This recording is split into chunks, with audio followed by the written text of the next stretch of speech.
Morning దేవుని నామ మహిమార్థమై కూడికలో చేరుకొని దేవునికి మహిమ ఆపాదించడానికి దేవుడిచ్చిన ఈ మంచి సమయాన్ని బట్టి ప్రభువునెంతో స్తుతిస్తూ ఉన్నాను. పరిశుద్ధ గ్రంథమైన బైబిల్ నుండి యెహెజ్కేలు గ్రంథం 7వ అధ్యాయం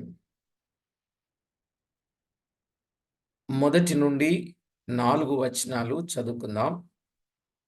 యెహెజ్కేలు గ్రంథం 7వ అధ్యాయం 1 నుండి 4 వచనాలు.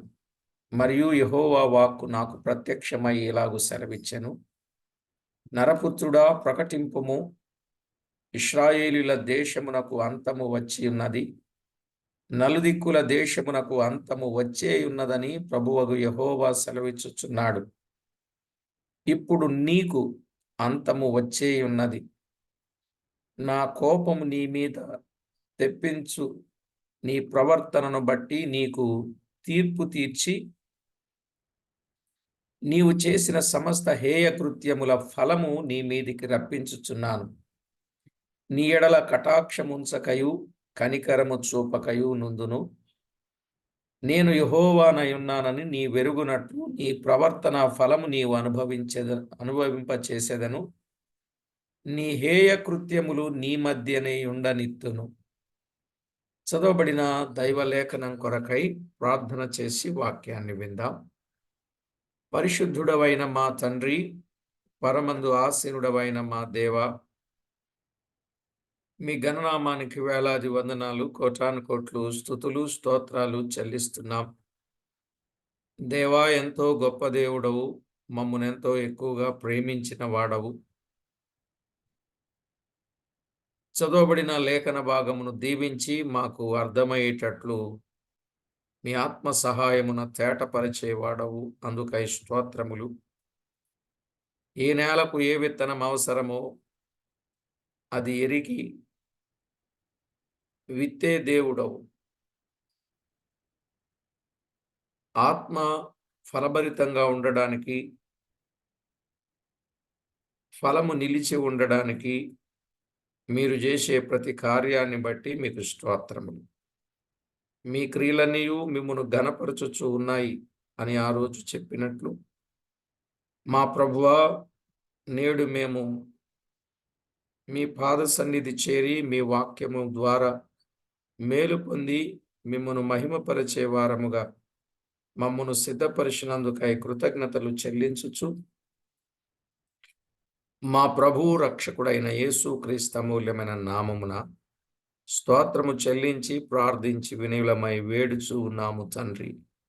ఆమేన్. ప్రభునందు ప్రియులారా, మనం చదువుకున్న ఈ వచన భాగంలో ముఖ్యంగా ఈ అధ్యాయం అంతటిలో ఇశ్రాయేలీయుల అంతమును గూర్చి మాట్లాడుటను మనము తేటగా గమనిస్తాం. ఇశ్రాయేలీయుల అంతమును గూర్చిన సంగతులు దాదాపు ఇందులో 27 వచనాలు వ్రాయబడ్డాయి. 27 వచనాలు 1 నుండి 4 వచనాలలో అంతము నలుదిక్కుల నుండి వచ్చి ఉన్నది, లేక అంతము నలుదిక్కుల నుంచి వచ్చి ఉన్నది. 5 నుండి 9 వచనాల్లో అంతము దేశ నివాసుల మీదికి వచ్చి ఉన్నది. అంతము దేశ నివాసుల మీదికి వచ్చి ఉన్నది.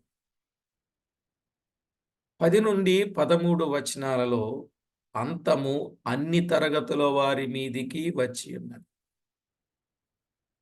అంతము అన్ని తరగతుల వారి మీదికి వచ్చి ఉన్నది. 14 నుండి 27లో అంతము యొక్క విధానం ఎలాగునో వ్రాయబడింది. అంతము నలుదిక్కుల నుంచి వచ్చి ఉన్నది, అంతము దేశ నివాసుల మీదికి వచ్చి ఉన్నది, అంతము దేశ నివాసుల మీదికి వచ్చి ఉన్నది. అంతము అన్ని తరగతుల వారి మీదికి వచ్చును. అంతము యొక్క విధానం ఇది మనము ఇక్కడ గమనిస్తాం. మనము చదువుకున్న 1-4 వచనాలలో అంతము వచ్చి ఉన్నది. అది ఒక మాట. అంతము వచ్చి ఉన్నది. చూడండి 2వ వచనం. నరపుత్రుడా ప్రకటింపుము, ఇశ్రాయేలుల దేశమునకు అంతము వచ్చి ఉన్నది. నలుదిక్కుల దేశమునకు అంతము వచ్చి ఉన్నదని ప్రభువగు యెహోవా సెలవిచ్చుచున్నాడు.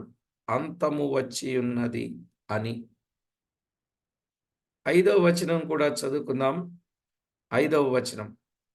ప్రభువైన యెహోవా సెలవిచ్చున్నదేమనగా, దురదృష్టము, వింతైన దురదృష్టము సంభవించుచున్నది. అంతము వచ్చుచున్నది. అంతమే వచ్చుచున్నది. అది నీ కొరకు కనిపెట్టుచున్నది అన్నాడు. 10వ వచనం చదువుకుందాం.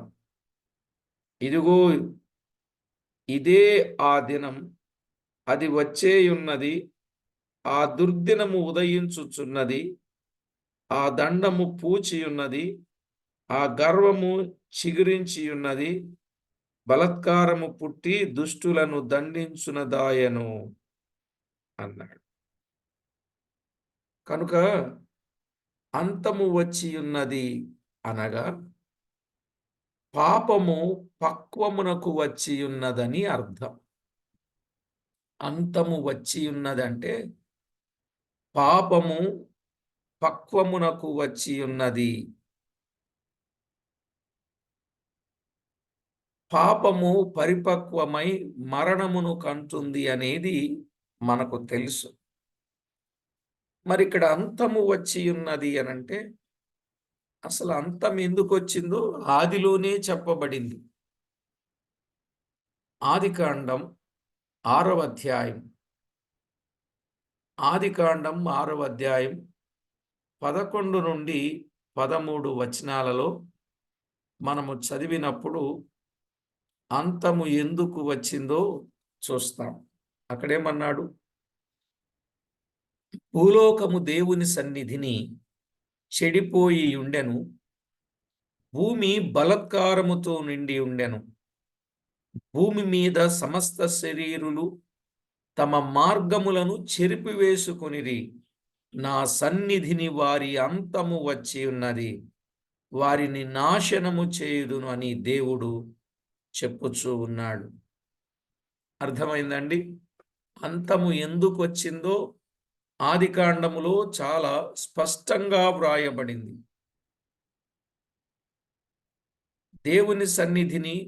భూలోకము దేవుని సన్నిధిని చెడిపోవడమే అంతానికి కారణం. భూమి బలత్కారముతో నిండబడడమే అంతానికి కారణం. భూమి మీద సమస్త శరీరులు తమ మార్గములను చెరిపివేసుకోవడమే అంతానికి కారణం అని చెప్తా ఉన్నాడు. నిజంగా వారు చేసిన ఆ పాపాన్ని బట్టి భూలోకము జలప్రళయముతో ముంచి వేశాడు దేవుడు. అది ఆ రోజుల్లో వారికి ఎదురైన అంతం. అవును కదండి? భూమి మీద నరులు ఉండకుండా చేస్తాను అన్నాడు. నిజమే ప్రియులారా. ఎవరైతే పాపము చేస్తారో, తప్పు చేస్తారో, ఆ పాపాన్ని బట్టి వారి మీదికి శిక్ష అనేది తప్పనిసరిగా వస్తుంది. అలాగే ఆదికాండం 15వ అధ్యాయం 16వ వచనంలో చదివితే, అమోరీల అక్రమము ఇంకను సంపూర్ణము కాలేదు. అమోరీల అక్రమం ఇంకను సంపూర్ణము కాలేదు గనుక నీ 4వ తరము వారు ఇక్కడికి మరలా వత్తురని అబ్రహాముతో అన్నాడు. అలాగు వారి అక్రమము సంపూర్ణమైన తరువాత 7 జాతుల వారిని సంహరించి ఇశ్రాయేలీయులకు వారి దేశమును ఇచ్చెను అన్నాడు. చూసారా? అమోరీయుల అక్రమం వారికి నష్టాన్ని కరుతెచ్చింది. 7 జాతుల వారు తరుమబడ్డారు. ఆ తరువాత ఇశ్రాయేలీయులకు పాలు తేనెలు ప్రవహించు దేశాన్ని ఇచ్చాడు. కాబట్టి దైవ లేఖనంలో వ్రాయబడిన ఇలాంటి సత్యాలు మనము అర్థం చేసుకోవాలి.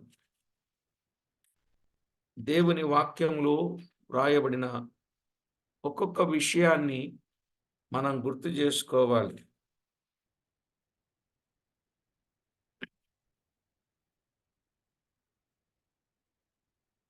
లేవ్యాకాండం 18వ అధ్యాయం. లేవ్యాకాండం 18వ అధ్యాయం 24 నుండి 30 వచనాలు. లేవ్యాకాండం 18వ అధ్యాయం 24 నుండి 30 వచనాలు.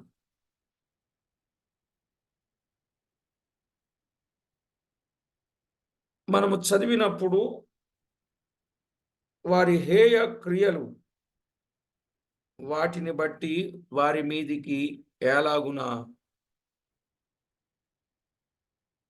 శిక్ష వారికి కలిగిందో మనము చూడగలం. ద్వితీయోపదేశకాండం 9వ అధ్యాయం. ద్వితీయోపదేశకాండం 9వ అధ్యాయం 5వ వచనం.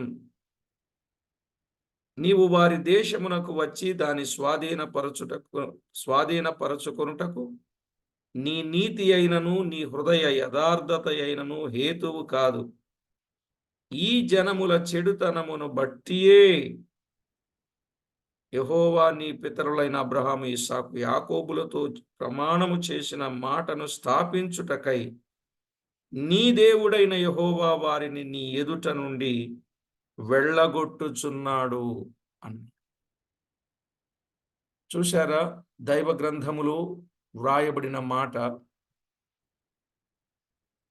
అంతము రావటానికి గల కారణం దేవుని సన్నిధిని భూలోకము చెడిపోవడం, 2 బలాత్కారముతో నిండడం, 3 సమస్త శరీరులు తమ మార్గములను చెరిపివేసుకోవడం. అలాగునని అమోరీయుల అక్రమాన్ని బట్టి 4వ తరము వారు ఇక్కడికి వస్తారు, 7 జాతుల వారిని వెళ్ళగొడతారు అనే విషయం. చెడుతనమును బట్టే వారి మీదికి శిక్ష అనేది మనకు అర్థమైంది. గనుక ఆ అంతము మన మీదికి రాకుండా జాగ్రత్త పడాలి అనంటే మీరు స్వస్థ బుద్ధి గలవారై ప్రార్థన చేయుటకు మెలకువగా ఉండుడి అని చెప్పాడు పేతురు భక్తుడు. పేతురు రాసిన మొదటి పత్రిక 4వ అధ్యాయం 7వ వచనం. కనుక ప్రభునందు ప్రియులారా, దైవలేఖనంలో వ్రాయబడిన ఈ మాటను మనము గమనించాలి.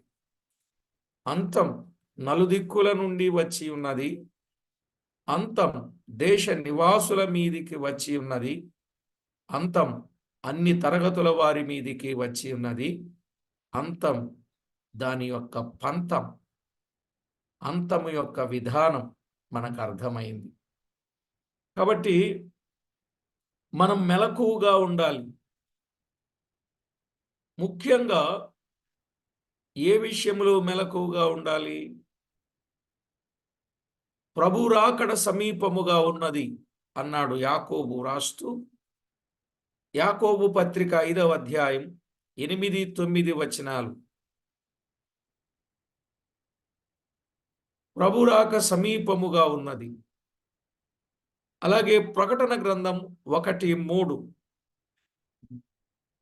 సమయము సమీపించి ఉన్నది అన్నాడు.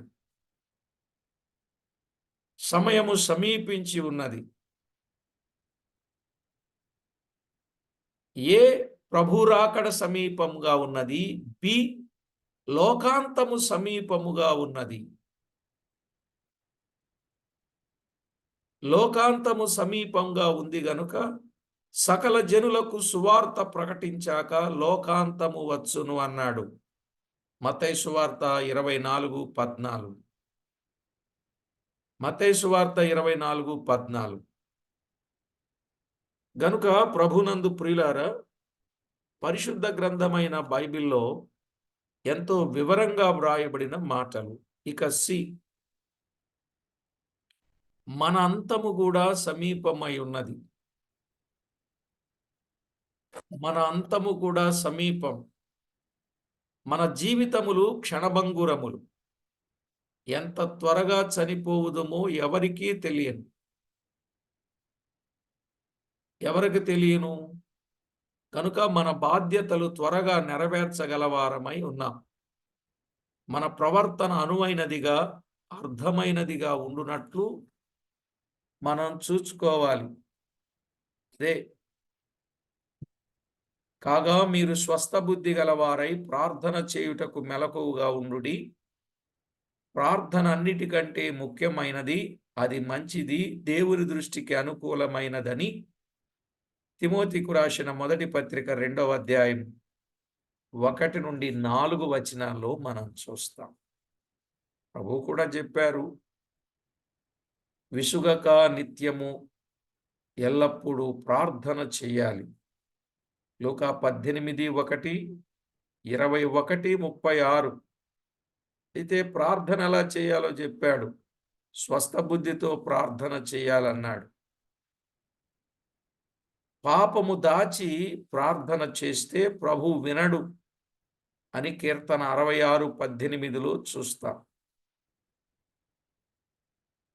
నా హృదయమందు పాపము లక్ష్యము చేసిన ఎడల ప్రభువు నా మనవి వినకపోవును అని అన్నాడు. గనుకనే స్వస్థ బుద్ధితో ప్రార్థన చేయాలి. స్వస్థ బుద్ధి అంటే తిమోతికి రాసిన మొదటి పత్రిక 1వ అధ్యాయం 7వ వచనం. ఇంద్రియ నిగ్రహము గల ఆత్మ. అక్కడ పుట్నోట్లో ఏమని ఉంటుందంటే స్వస్థ బుద్ధి గల ఆత్మ అని ఉంటుంది. స్వస్థ బుద్ధి గల ఆత్మ అంటే ఇంద్రియ నిగ్రహములు. మనకి ఉన్న ఇంద్రియాలు ఉన్నాయిగా, పంచేంద్రియములు. వీటిని నిగ్రహించుకోవాలి. అప్పుడే స్వస్థ బుద్ధి గల ఆత్మ గలవారు అంటారు. ఇంకొక పేరు కూడా చెప్పొచ్చు, ఆశా నిగ్రహం అంటారు. మనిషి జీవితంలో ఆశలు వస్తాయి. ఆ ఆశలను నిగ్రహించుకోవాలి. అవే ఆశలంటే కోరికలు. కోరికలు గుర్రాలవుతా ఉంటాయి అంటారు, చూశారా? మనిషి జీవితంలో ఆ కోరికలను నిగ్రహించుకోవాలి. ఈవేళ ముసలివారు కూడా, అంటే పండుటాకులాగా ఉండి ఎప్పుడు రాలిపోతారో తెలియని పరిస్థితిలో ఉండి కూడా ఆ కోరికలను విడిచిపెట్టలేని వారుగా ఉన్నారు. ఒక ఆయన అన్నాడు, గుప్పెడు మించని గుండెలో కడలిని మించిన కోరికలు ఉంటాయంట. గుప్పెడు మించని గుండెలు, కడలిని మించిన కోరికలు. వీటన్నిటికీ కళ్ళెం వేయటమే ఆశా నిగ్రహం. దానినే ఇంద్రియ నిగ్రహం. దానినే స్వస్థ బుద్ధి గల ఆత్మ. ఇవన్నీ ఎందుకు కలిగి ఉండాలో తెలుసా? అంతము సమీపంగా ఉంది కనుక జాగ్రత్త పడి మనము ఆ విధంగా సిద్ధపడాలి అనే సత్యాన్ని అర్థం చేసుకుంటూ ఉన్నాం. మనకున్నటువంటి అవయవాలను అదుపులో పెట్టుకొనుట, ఇంకా తెలుగులో చెప్పాలంటే ఏంటేంటి? కన్నులు, నాలుక, చెవులు, పాదములు, చేతులు క్రమముగా ఉండుట అంటే దైవ చిత్తమును అనుసరించుట. ఇలాగుండి ప్రార్థించి మన ప్రార్థన దేవుడు తప్పక ఆలకిస్తాడు. ఇలా ఉన్నట్లయితే జవాబు కూడా ఇస్తాడు. కీర్తన 34:13-15. కీర్తన 34:13-15. సామెతలు 15:8-29లో మనము చూడవచ్చు. ఒకటి, అంతము వచ్చి ఉన్నది. అంతము వచ్చి ఉన్నది. కనుక ఆ అంతము నుండి కాపాడబడాలి అనంటే ప్రార్థన, మెలకువ, స్వస్థ బుద్ధి ఇవి మన జీవితంలో మస్ట్ అండ్ షుడ్ తప్పనిసరిగా కలిగి ఉండాలి.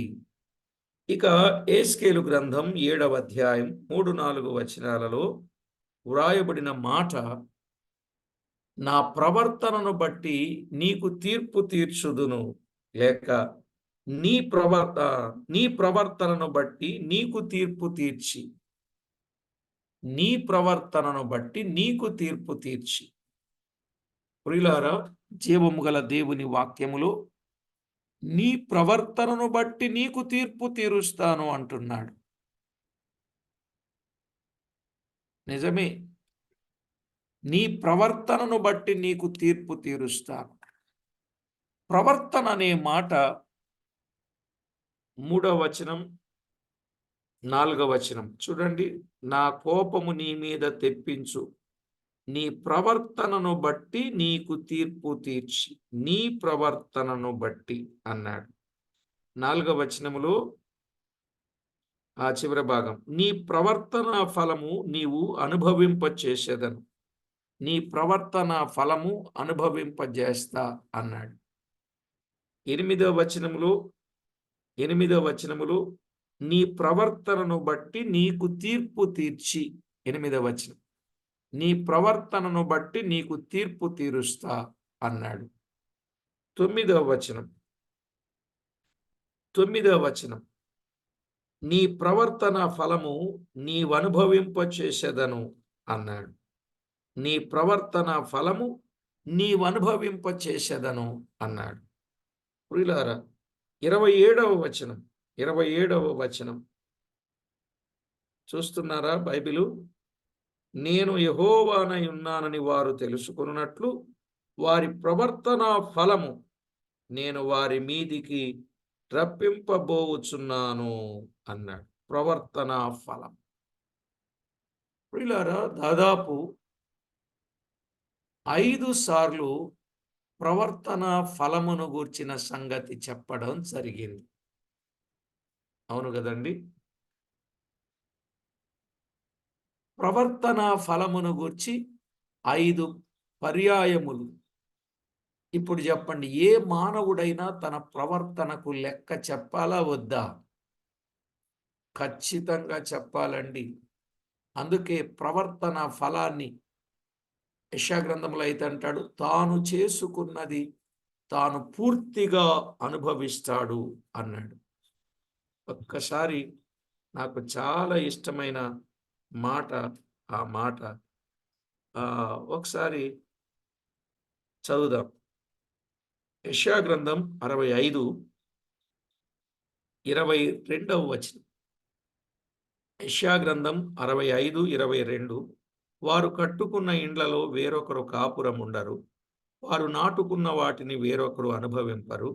నా జనుల ఆయుష్యము వృక్షాయుష్యమంత యగును, నేనేర్పరచుకొనిన వారు తాము చేసుకొనిన దాని ఫలమును పూర్తిగా అనుభవింతురు. తాము చేసుకొనిన దాని ఫలం అంటే తమ ప్రవర్తన ఫలమును పూర్తిగా అనుభవింతురు.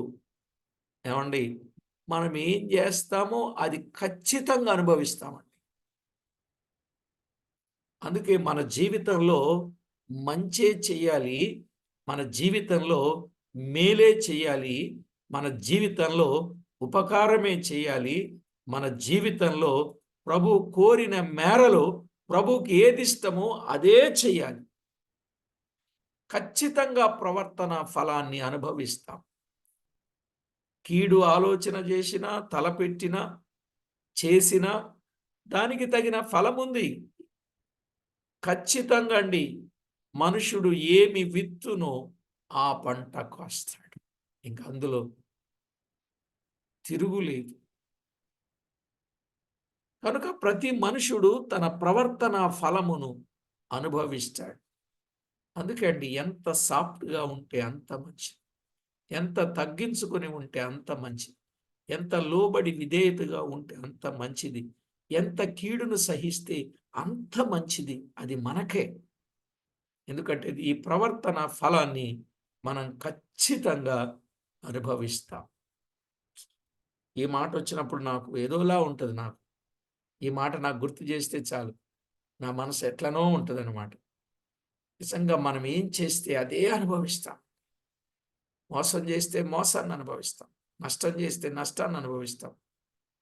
ఇతరులకు ప్రయోజనాన్ని కలిగిస్తే ప్రయోజనాన్ని అనుభవిస్తాం. ఖచ్చితంగా.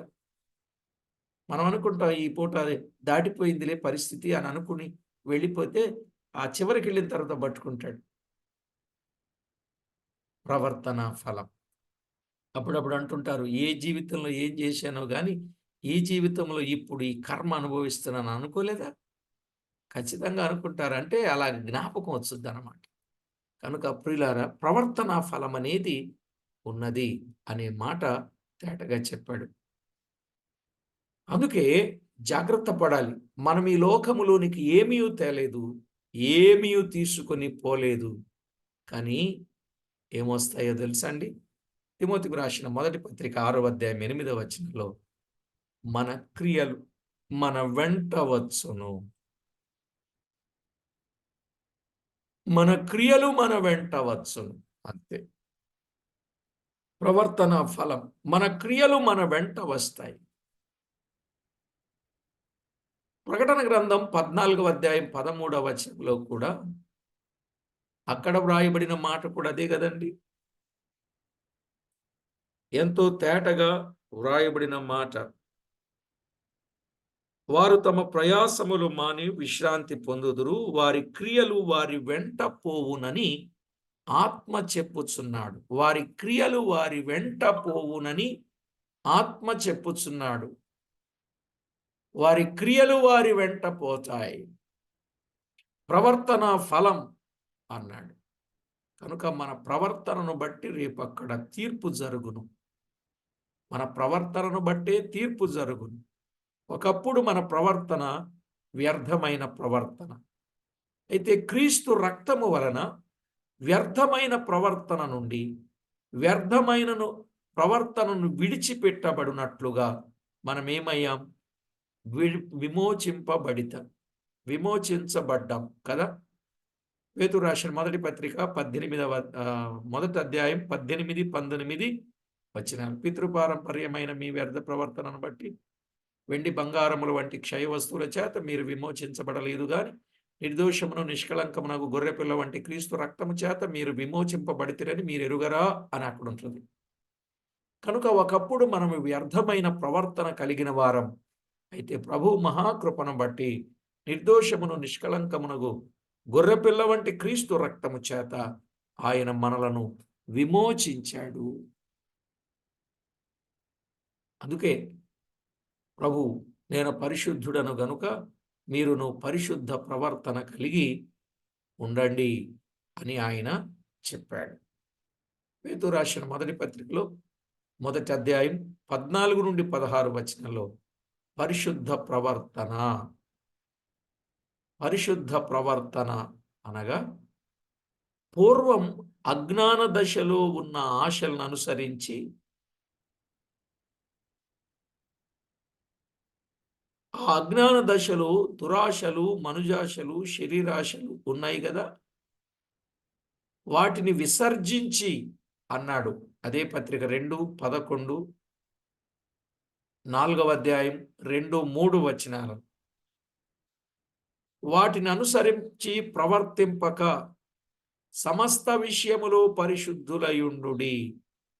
అలాగు ప్రవర్తించుట దేవుని కోరికను నెరవేర్చుట. అలాగు ప్రవర్తించుట దేవుని కోరికను నెరవేర్చుట. మనకేముండకూడదు? దురాశలు, మనుజాశలు, శరీరాశలు. ఇలా కూడా చెప్పొచ్చు. పాపేచ్ఛలు, లోకేచ్ఛలు, భోగేచ్ఛలు, శరీరేచ్ఛలు. ఇచ్చలు. ఇచ్చ మీన్స్ కోరిక. పాపేచ్ఛలు, లోకేచ్ఛలు, భోగేచ్ఛలు, శరీరేచ్ఛలు. ఇవి మన జీవితంలో ఉండకూడదు. వాటిని అనుసరించి ప్రవర్తింపకూడదు.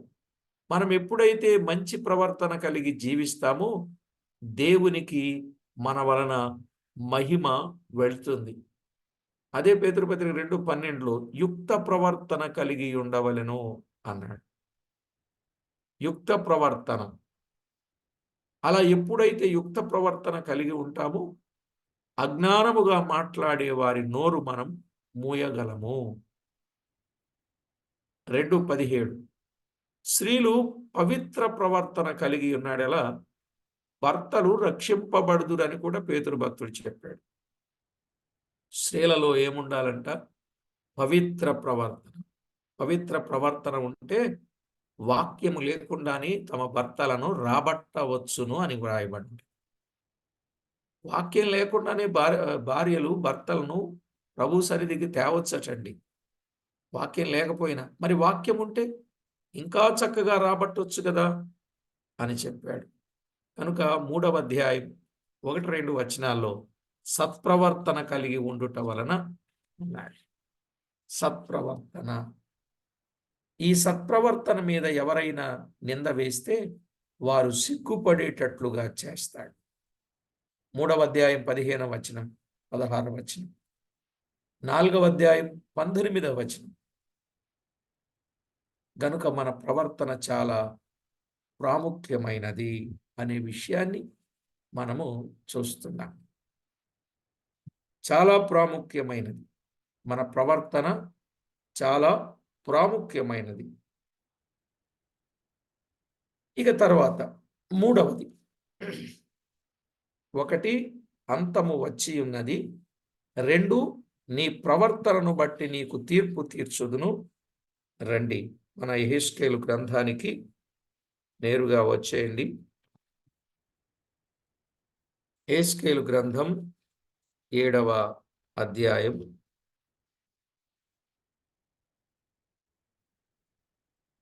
7వ అధ్యాయం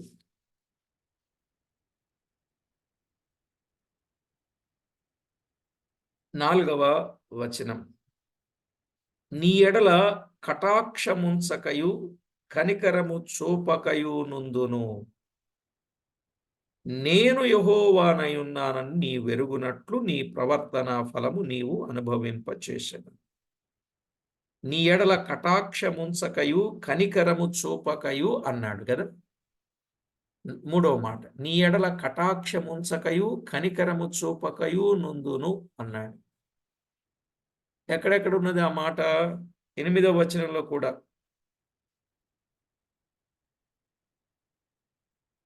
9వ వచనం 9వ వచనం యెహోవానగు నేనే నిన్ను మొత్తువాడనై ఉన్నానని నీ వెరుగునట్లు నీ ఎడల కటాక్షముంచకయు కనికరము చూపకయు నుందును నీ ప్రవర్తన ఫలమును అనుభవింపజేసేదను. ఎన్నిసార్లు హెచ్చరిస్తున్నారో? దాదాపు 5 సార్లు ప్రవర్తనను గురించి చెప్పాడు కదా. మరి ఇప్పుడు ఎన్నిసార్లు చెప్తున్నారో చూద్దాం. 9వ వచనంలో నీ ఎడల కటాక్షముంచకయు కనికరము చూపకయు అని చెప్పాడు. నిజమే. దేవుని వాక్యములో వ్రాయబడిన మాట.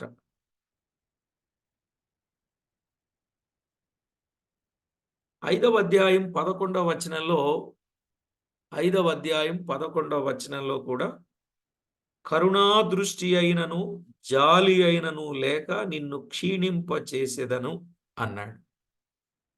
ఏమన్నాడండి? కరుణా దృష్టి అయినను జాలి అయినను లేక నిన్ను క్షీణింప చేసేదను. నిన్ను క్షీణింప చేసేదను. కరుణా దృష్టి అయినా జాలి అయినా లేక అన్నాడు. ఇంకొక మాట మనము చదువుకుంటే 8వ అధ్యాయం యెహెజ్కేలు 8వ అధ్యాయం 18వ వచనం 8-18. కాబట్టి కటాక్షము లేకయు కనికరము చూపకయు నేను నా క్రోధమునకు పరచి వారు నా చెవులలో ఎంత బిగ్గరగా మొర్రపెట్టినను నేను ఆలకింపకుందును అన్నాడు. కటాక్షము లేకయు కనికరము చూపకయు నేను నా క్రోధమునకు పరచి. వీళ్ళారా వారు చేసిన పాపాన్ని బట్టి ఇప్పుడు 4 సార్లు విన్నాం కదా! 4 పర్యాయాలు. చూడండి, 4 పర్యాయాలు చెప్పాడు. ఇంతవరకు వారి విషయములో ఓర్చి, ఓర్చి, ఓర్చి ఎంత ఓర్పు కలిగి ఉన్ననో, ఎంత సహించినను, వారు ఇంకా విస్తారముగా పాపములలో జీవించుచుండిన దానిని బట్టే ఆయన కటాక్షము చూపక, కనికరము చూపక ఉన్నాడు. కనికరము చూపే కొలది వారు అధిక పాపము చేయుచూ వచ్చారండి. మీకు అర్థమైందా? వారు కనికరము, దేవుడు వారి మీద కనికరము చూపే కొద్దీ వారు ఏం చేస్తూ వస్తున్నారు? కఠినమైన పాపము చేస్తూనే వచ్చారు. పోన్లేండి, చిన్నపిల్లడు కదా, ఏముందిలే, ఊరుకోండి, ఈసారికేలే అంటుంటే ఇప్పుడు చెప్పండి. 1, 2, 3 ఒక తప్పు చేసిన వాడు ఎన్ని తప్పులైనా చేస్తాడని మనకు తెలుసు. అందుకే పాపం ఎప్పుడు జరిగినా అప్పుడు ఖచ్చితంగా దండన, ఖండన, శిక్ష పడాల్సిందే. బైబిల్‌లో కూడా విన్నాం కదండీ! నరులు చేసిన పాపమును బట్టి శిక్ష శీఘ్రముగా కలుగకపోవుటను చూసి మరెక్కువగా పాపం చేస్తున్నారని చెప్పలే ప్రసంగి గ్రంథంలో? కాబట్టి ప్రభునందు ప్రియులారా, ఇక్కడున్నటువంటి వాస్తవాలు మనం ఆలోచన చేస్తే నిజంగా ప్రభు ఎంత ఓర్చుకున్నాడు, ఎన్ని సార్లు ఓర్చుకున్నాడు, ఇంకెంత ఓర్చుకుంటారండి, ఇంకెన్ని సార్లు ఓర్చుకుంటారండి. ఇంక అందుకే ఆయన చూశాడు, చూశాడు, చూశాడు. కనికరము చూపే కొద్దీ వారు అధికంగా పాపం చేస్తున్నారు. దుష్క్రియకు తగిన శిక్ష శీఘ్రముగా కలుగకపోవుట చూచి మనుషులు భయము విడిచి హృదయపూర్వకంగా దుష్క్రియలు చేయుదురని చెప్పాడు ప్రసంగి 8:11. ప్రసంగి 8:11. కనుక దేవుడు మౌనముగా ఉండుట వలన దేవుని చాలా చులకనగా ఎంచుచూ ఉన్నారండి ఇశ్రాయేలీయులు. చులకనగా ఉండడం మూలాన, దేవుడు మౌనంగా ఉండడం మూలాన చాలా చులకనగా ఎంచారండి. యెషయా గ్రంథం 50వ అధ్యాయం 21వ వచనంలో గనుకని 51వ వచనం 50వ అధ్యాయం 21లో ఆయన అన్నాడు, కనికరము చూపకయే శిక్షించుదును అన్నాడు. కనికరము చూపకయే శిక్షిస్తా అన్నాడు. సారీ, యెషయా గ్రంథం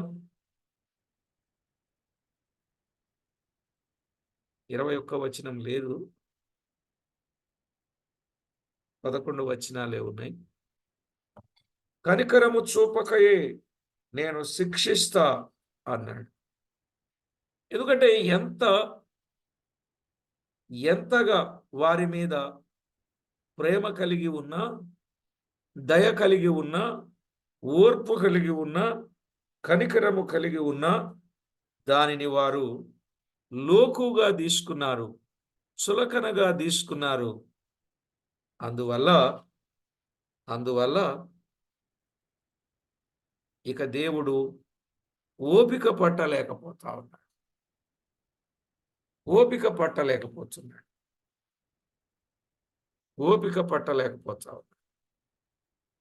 ఆ రెఫరెన్స్‌లో అక్కడ లేదు ఆ మాట. ఒకసారి చూసి చెప్పాలి. సరే, దేవుని వాక్యములో వ్రాయబడిన మాట. దుష్టులకు దయ చూపినను వారు నీతిని నేర్చుకొనరండి. దుష్టులకు దయ చూపిన వారేం నేర్చుకోరు? నీతిని నేర్చుకోరు. దుష్టులకు దయ చూపిన వారు నీతిని నేర్చుకోరు. ఈ మాట ఎక్కడుంది? యెషయా గ్రంథంలో ఉంది. యెషయా గ్రంథం 26వ అధ్యాయం 10వ వచనం. యెషయా గ్రంథం 26వ అధ్యాయం 10వ వచనం. దుష్టులకు దయ చూపినను వారు నీతిని నేర్చుకొనరు. దుష్టులకండి నీతిని నేర్పినను దయ చూపినను నీతిని నేర్చుకోరంట. ఈ మాట ఎంత? దుష్టుల పట్ల ఎంత దయ చూపినా కూడా వారు నీతిని నేర్చుకొనరు అన్నాడు. ఇప్పుడు అలాంటి దుష్టులకు ఏమండి, దయ మంచిదా, దండన మంచిదా? ఇక దుష్టులకు చెప్పండి, మీరు తీర్పు చేయండి, జడ్జెస్ మీరే. దుష్టులకు దయ చూపించాలా, దుష్టులకు దండన వేయాలా? మనం తప్పు చేస్తే దయ చూపించాలండి అంటాం, మనం కరెక్ట్గా ఉంటే దండించాలండి అంటాం. చూసారా మనం ఎంత స్వార్థపరులమో? నిజమా కాదా? అలాగే అనుకుంటాం అనుకోమా? నిజంగా అండి, మనం కరెక్ట్గా ఉన్నాం అనుకోండి, నిజం బ్రదర్ వాళ్ళ మీద దండనే కరెక్ట్ అంట. ఒకవేళ మనం కరెక్ట్గా లేమనుకోండి, దయ చూపిస్తే మంచిది కదండి, ఇకనైనా మారు. ఎన్ని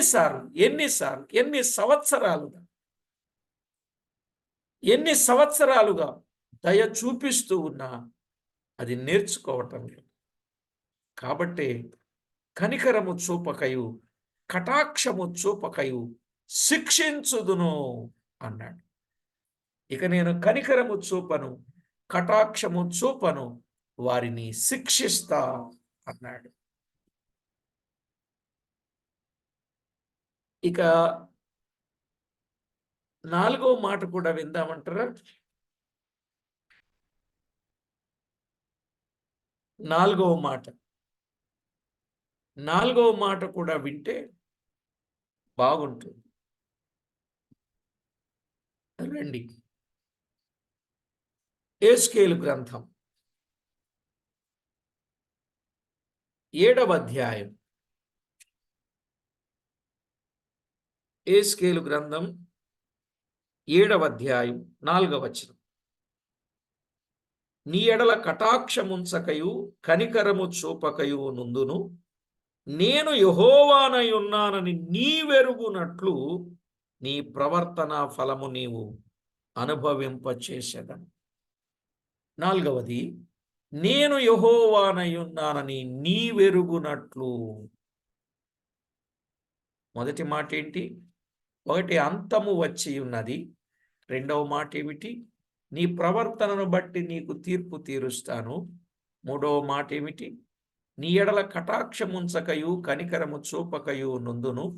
4వ మాట ఏమిటంటే, నేను యెహోవానై ఉన్నానని నీవెరుగునట్లు. నేను యెహోవానై ఉన్నానని నీవు ఎరగాలి.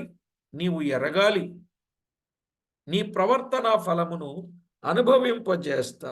9వ వచనంలో ఆ మాటే చెప్పాడు కదా, యెహోవానగు నేనే నిన్ను మొత్తువాడనై ఉన్నానని నీవెరుగునట్లు నీ ఎడల కటాక్షముంచక. నేనే యెహోవానై ఉన్నానని, నేనే నిన్ను మొత్తువాడనై ఉన్నానని నీవెరుగునట్లు. 27వ వచనంలో కూడా నేను యెహోవానై ఉన్నానని వారు తెలుసుకొనున్నట్లు వారి ప్రవర్తన ఫలము వారి మీదికి రప్పింపబోచున్నాను. దేవుడు ఎందుకు ఆ పని చేస్తున్నాడు అంటే, ఆయన దేవుడై ఉన్నాడని, ఆయన ఎవరో ఆ సంగతి తెలియాలి అని వారి మీదికి ఆ శిక్ష తెలియచేస్తుంది. ఈరోజు నిజంగా పిల్లలకు తల్లిదండ్రుల విలువ తెలియటం లేదండి. ఎంత ప్రేమ చూపినా దానిని చులకనగా లోకుగా తీసుకొని వారి ఇష్టానుసారంగా ప్రవర్తించడానికే చూస్తూ ఉంటారు పిల్లలు కదా. అందుకే మనం ఎవరమో వారికి తెలియాలి అని అంటే అప్పుడప్పుడు వారికి మనం ఏం చేస్తూ ఉండాలి? తెలియజేస్తూ ఉండాలి. కనుక దైవ లేఖనంలో వ్రాయబడిన పద్ధతిని బట్టి దేవుడెవరో తెలియాలి అని ఆయన, దేవుడు శిక్షించుటలో ఉన్న ఉద్దేశం వారు దేవుని ఎరుగుట కొరకే. అర్థమైందండి? దేవుడు వారిని శిక్షించుటలో ఉన్న ఉద్దేశం దేవుని ఎరుగుట కొరకే. శ్రమలో క్రమపరచబడతారు. శ్రమలో ఏమవుతారు? క్రమపరచబడతారు. నిజమేనండి. శ్రమలో క్రమపరచబడే పరిస్థితులు ఉన్నాయి. దైవ లేఖనంలో మనం ఆలోచన చేస్తే యెషయా గ్రంథం 26వ అధ్యాయం 16-17 వచనాలు. యెషయా గ్రంథం 26వ అధ్యాయం 16-17 వచనాల్లో యెహోవా, శ్రమలో వారు నిన్ను తలంచుకొనిరి, నీ శిక్ష వారి మీద పడినందున వారు విశేషముగా దీన ప్రార్థనలు చేసిరి. యెహోవా ప్రసూతి కాలము సమీపింపగా గర్భవతి వేదన పడి కలిగిన వేదనల చేత మొర్ర పెట్టునట్లు మేము మీ సన్నిధిలోనున్నాము. ఎప్పుడండి ఆయనను తలంచుకున్నది? ఎప్పుడండి? యెహోవా, శ్రమలో వారు నిన్ను తలంచుకొనిరి అన్నాడు. శ్రమలో తలంచుకున్నారంట. అందుకే బైబిల్లో ఇంకొక మాట రాయబడింది, బాధ వలన వారిని విధేయులుగా చేయుదును అన్నాడు కదా. విన్నారా మాట? బాధ వలన వారిని విధేయులుగా చేయుదును, అంతేకాక ఆ బాధలో నుండి వారిని విడిపించెదను అని కూడా చెప్పాడు. బాధలో విధేయులు. ఇక్కడ శిక్ష వారి మీద పడినప్పుడట వారు విశేషముగా దీన ప్రార్థనలు చేస్తారంట. అంటే దేవుడు శిక్షించే దేనికి? దేవుని వాక్యములో ఉన్న వాస్తవాలు మనం ఆలోచన చేసినప్పుడు ఆయన త్రోవలోనికి మళ్ళాలని, ఆయన వాక్యమును అనుసరించి నడవాలని, కట్టడలను నేర్చుకోవాలి.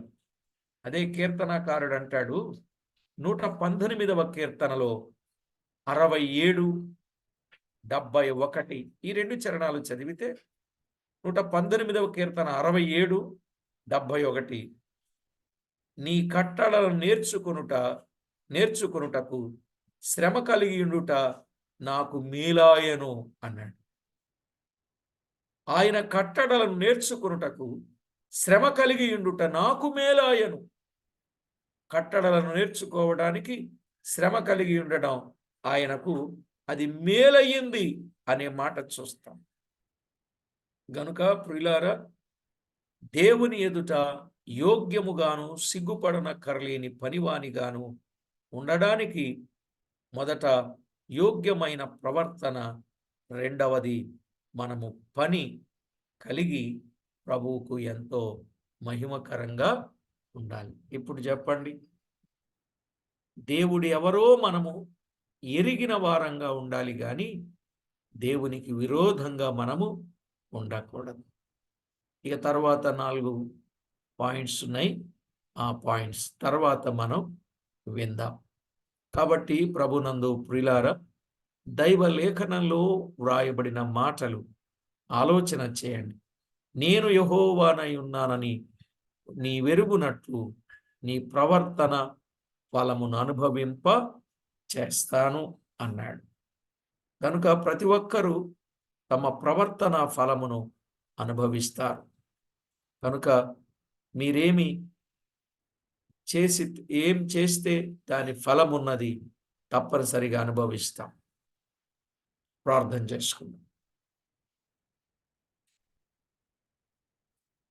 చేసుకుందాం.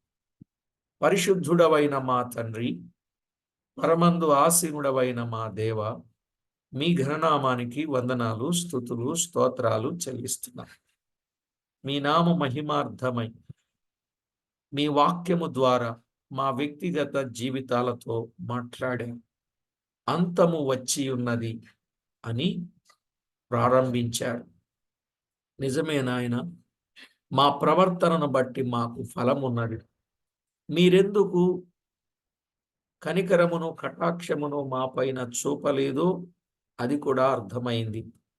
మా ప్రభువా, ఇప్పుడు వినినట్లుగా నీవు దేవుడవై తెలుసుకొనున్నట్లు ఆ రోజు ఇశ్రాయేలీలకు గాని ఈరోజు మాకు గాని సంగతిని తేటగా వివరించిన పరిస్థితులను బట్టి స్తోత్రములు.